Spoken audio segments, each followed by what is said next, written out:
hoje é a primeira parte, então, do estudo sobre o livro de Jonas. E para começar eu quero ler um texto. Não é muito habitual a gente ler um texto tão grande, mas hoje eu quero ler esse texto, né? Para que os irmãos entendam um pouquinho aqui o contexto do que nós vamos ministrar. Quero ler o capítulo 1 de Jonas todo, ele inteiro, né? São 17 versículos, né? Então, Jonas 1, a partir do 1 até o versículo 17, o capítulo 1 inteiro. Veio a palavra do Senhor a Jonas, filho de Amitai, dizendo: Dispõe-te, vai à grande cidade de Nínive, e clama contra ela, porque a sua malícia subiu até mim.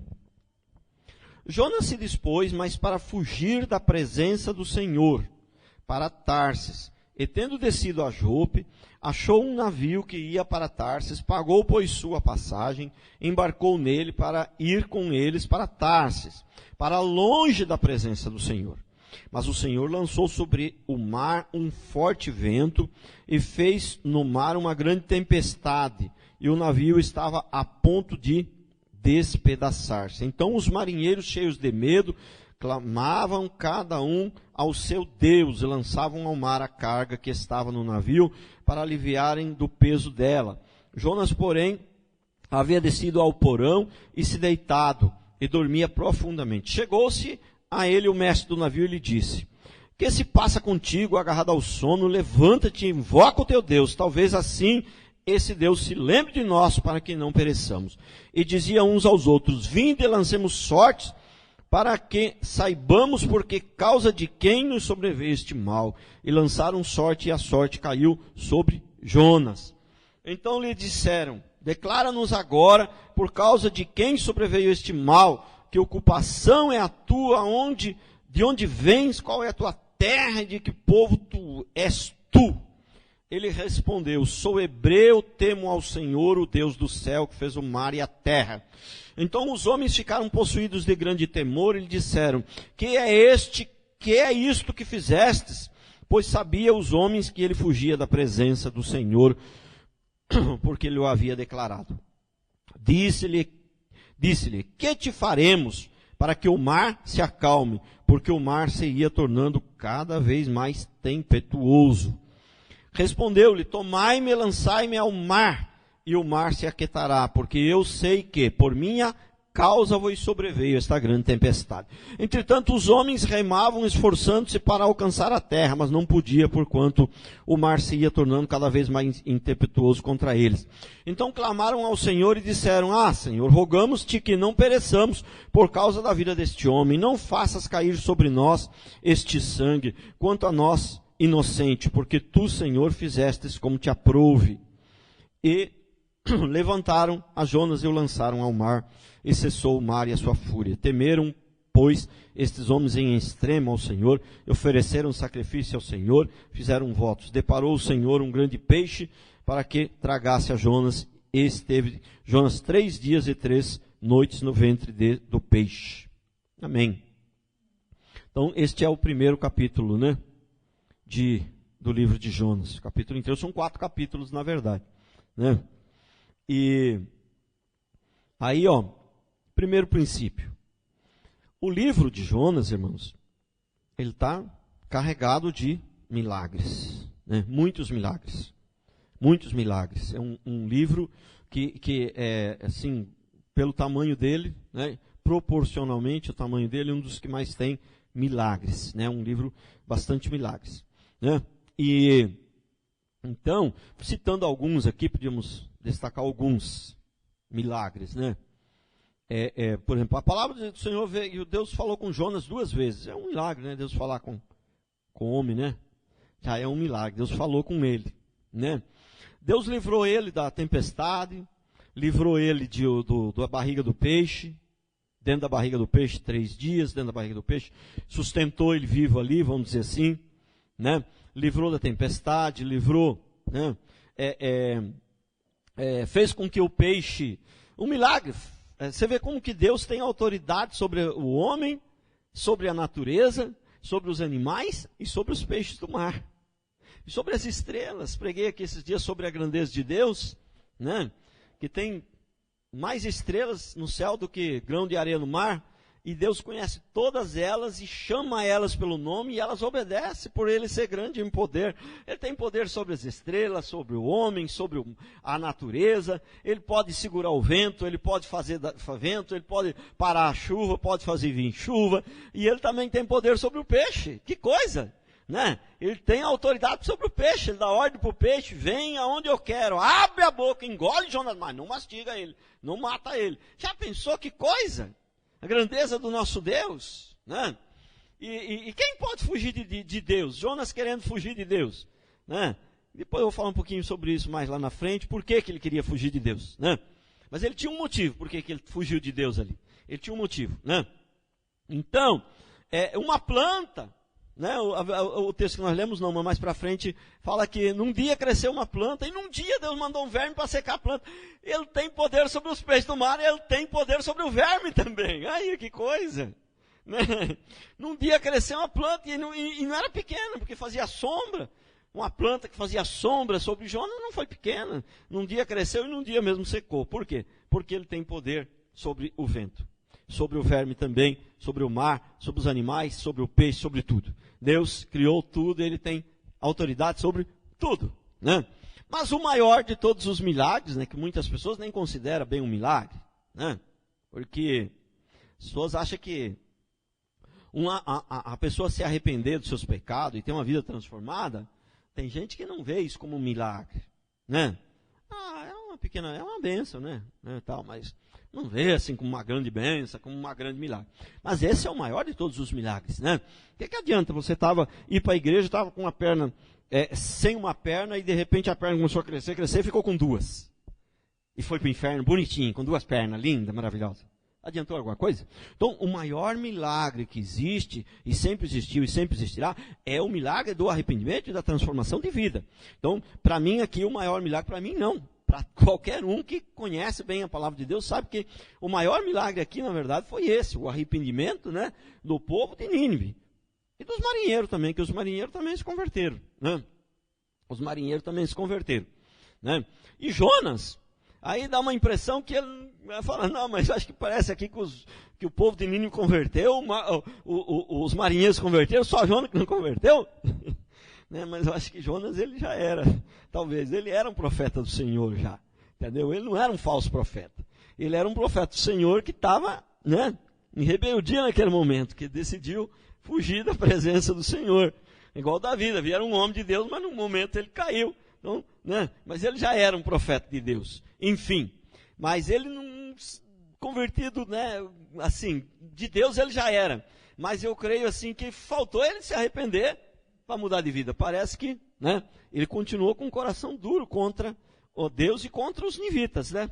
Porque ele tinha lá um motivo, que não é o motivo justo, lógico, o motivo errado que ele tinha. Mas ele, né, não queria que o povo de Nínive se convertesse. Ele não queria. Então, vamos lá, para o segundo princípio, né? O peixe ter engolido Jonas não é uma lenda, irmãos, e nem um folclore, entendeu? Não é uma história assim só para empolgar, para emocionar. Não, isso aqui é algo real, entendeu? Porque as pessoas pensam que é tipo um folclore, tipo uma lenda, ou uma ilustração, entendeu? Que o peixe engolir Jonas simboliza alguma coisa. Não. É algo real mesmo, isso aconteceu, né?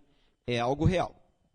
Então, é igual a morte de Jesus. Ela não é algo que simboliza, tudo bem, ela tem as suas simbologias também, mas é um fato real que aconteceu. Jesus morreu na cruz, a cruz existiu, Jesus nasceu da barriga de Maria, entendeu?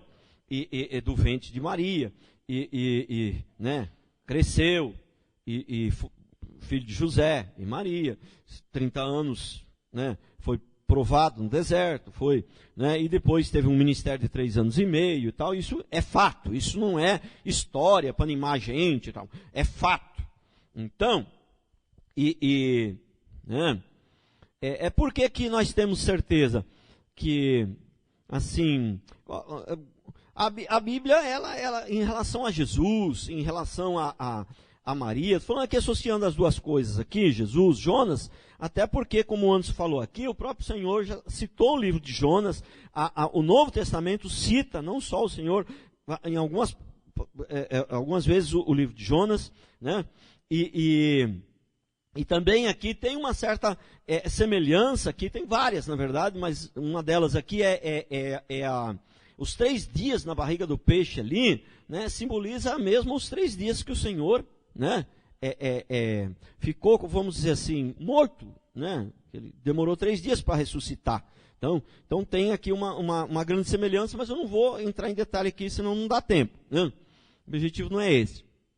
Então, mas a Bíblia, ela conta, qual que é a diferença, então, do folclore, do Saci Pererê, da mula sem cabeça, da religião, né, da igreja, dos mormons, né? Qual que é a diferença dessas seitas, né? Então, a diferença é o seguinte, são muitas, né? São muitas, mas ninguém se entrega à morte, né? Primeiro, esquecendo do ponto mais importante. Primeiro, tá? Não existe fatos históricos que comprovam que a mula sem cabeça existiu. A ciência, a arqueologia não comprova isso. Entendeu? Né? A ciência, a arqueologia, livros históricos, você não encontra que o Saci Pererê existiu. Entendeu? Né? Então, você não encontra comprovação na ciência, né, nem na arqueologia. Você não encontra livros históricos que confirmam que Maomé, que Deus veio, desceu e falou com Maomé. Você não encontra.